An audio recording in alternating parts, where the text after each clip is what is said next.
సత్యం. సకల ధర్మాలకు సత్యమే మూలం. 1000 అశ్వమేధ యాగాలను ఒక సత్యాన్ని త్రాసులో వేసి చూస్తే సత్యం వైపు ముళ్ళు చూపుతుందట. మహాభారతంలో నన్నయ్యగా చెప్పారు ఇది. అంటే 1000 అశ్వమేధ యాగాలను ఒక త్రాసులో వేస్తే 1000 అశ్వమేధ యాగాలు చేసింది కాదు, సత్యం వైపే ఎక్కువ ఉంటుందండి. అదే సకల ధర్మాలకు సత్యమే మూలం. సకల తీర్థాటను సర్వ వేదాలను అధ్యయనం సత్యంతో సమానం కావని ధర్మజ్ఞులు ముళ్ళు చెప్పారు. సత్యం అంటే కేవలం నిజం చెప్పడమే కాదు, ప్రపంచంలోని పరమార్థాన్ని గ్రహించడమే సత్యం. వేదాలు, వేదాంతాలు, పురాణాలు, ఇతిహాసాలు, కావ్యాలు సత్యాన్ని గురించే చెప్పాయి. సత్యం జ్ఞానమంతము బ్రహ్మ, సత్యమేవ జయతే వంటి సూక్తులతో నిండిన వేదవాజ్యమేమో ఏ పరమ సత్యాన్ని ప్రతిపాదించిందో పరిశీలించి ఆచరించడమే సత్ప్రవర్తం.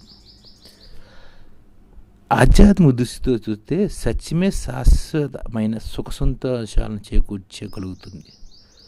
మనసులోని ఆలోచనలు మాటల్లో వినిపించకపోవచ్చు, ఆచరణలోకి రాకపోవచ్చు. అంతరంగంలో నిత్యము సత్యదీప్తితో వెలుగుతున్న పరమాత్మ సత్యనారాయణ స్వామి నిర్మలమైన మనసుతో సత్యదేవుని ప్రతిష్ఠించుకోవడమే ఈ సత్యనారాయణ వ్రతం.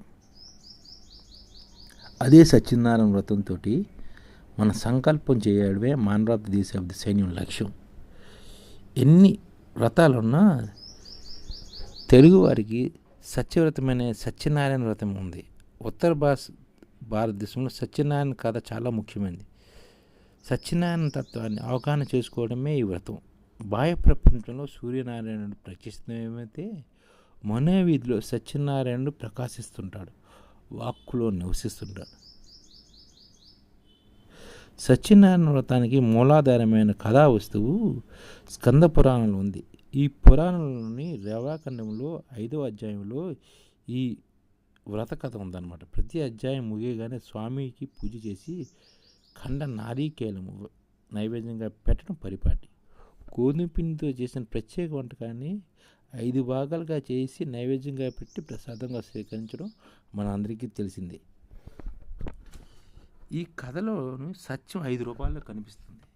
అంటే కనిపించే ప్రపంచంలో సత్యరూపుడైన పరమాత్మ సర్వాంతవ్యామిగా ఉన్నాడని త్రికరణ శుద్ధిగా నమ్మే ఆ సత్యదేవుని ఆరాధించడమే ఈ వ్రతం అంతర్యం. స్త్రీ పురుష ధనిక పేద మొదలైన భేద భావాలను విస్మరించి నారాయణ స్వరూపాన్ని ఆరాధిస్తూ ఈ వ్రతం ఆచరిస్తారు. నారద నారాయణ సంభాషణ ఫలితమే ఈ వ్రతం. మొదటి అధ్యాయంలో వ్రత విధాన ప్రధాన విషయం. 2వ అధ్యాయం ఎవరైనా చిత్తశుద్ధి స్వామిని సేవిస్తే అనుగ్రహం లభిస్తుందని చెబుతుంది.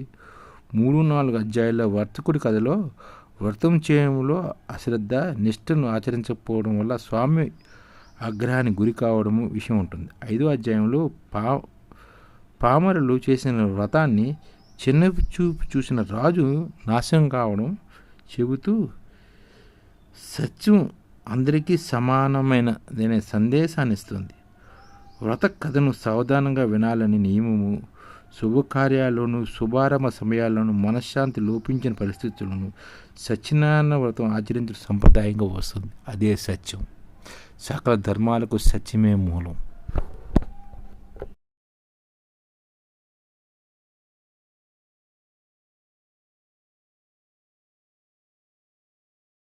ఈ ఛానల్ ముఖ్య ఉద్దేశం ఏంటంటే మన తెలుగు రాష్ట్రాల్లో 1 కోటి మందికి సంఘటిత రంగాల్లో ఏ విధంగా ఉద్యోగాలు ఇవ్వవచ్చు, కనీస నెల జీతం 30,000 వరకు ఏ విధంగా ఇవ్వవచ్చు, ఏ విధంగా చేస్తే ఉద్యోగాలు సృష్టించబడతాయో వివరిస్తూ ఈ ఛానల్ వీడియోలు వస్తాయి.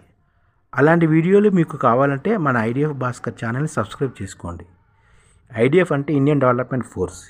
ఈ వీడియోలు చూసిన తర్వాత మీకు నచ్చితే లైక్ చేయండి, మీ ఫ్యామిలీ మెంబర్స్కి షేర్ చేయండి, మరియు మీ ఫ్రెండ్స్కి షేర్ చేయండి. Thank you. నమస్కారం.